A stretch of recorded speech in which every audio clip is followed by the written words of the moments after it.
CBS 47 Eyewitness News. New at 6, 81 years after dying in the attack on Pearl Harbor, a sailor will be buried next to his brother at Fresno Memorial Gardens. CBS 47's Justin Sacher joins us live in studio with how new technology is identifying those in tombs of unknown soldiers. DNA samples from family members allowed scientists to identify remains of Denver True D.T. Kaiser. He was 18 years old when he died in the sinking of the USS Oklahoma in Pearl Harbor. His remains were never identified until now.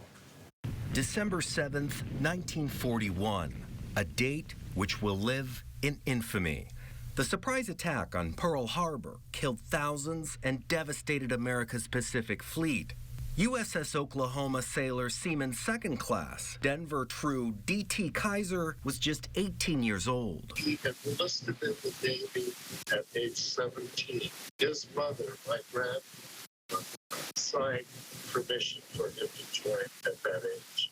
Kaiser was on the USS Oklahoma when it was torpedoed and sunk. Remains were recovered with great care, but the process was difficult and took years. Back in the day, they had dental records, height, and body weight, and that was it. The soldiers' remains, sometimes just bone fragments, were interred in a grave for unknown soldiers. Kaiser's is now known thanks to the Defense POW MIA Accounting Agency's USS Oklahoma project. The Oklahoma project is a huge project because we have so many service members that we needed to identify. So there were 394 sailors and Marines that were unaccounted for. Nephew Dwayne Kaiser heard about the project at a veterans memorial. He and his sons offered DNA samples. Which bones have the same DNA, and then that DNA can be compared to the DNA from living family members.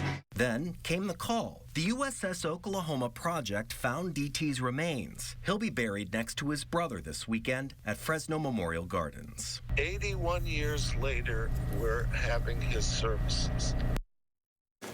To find out more about the work of the Defense POW MIA Accounting Agency, check out our website. The story's there at yourcentralvalley.com. Live in the studio, Justin Sacher, CBS 47 Eyewitness News.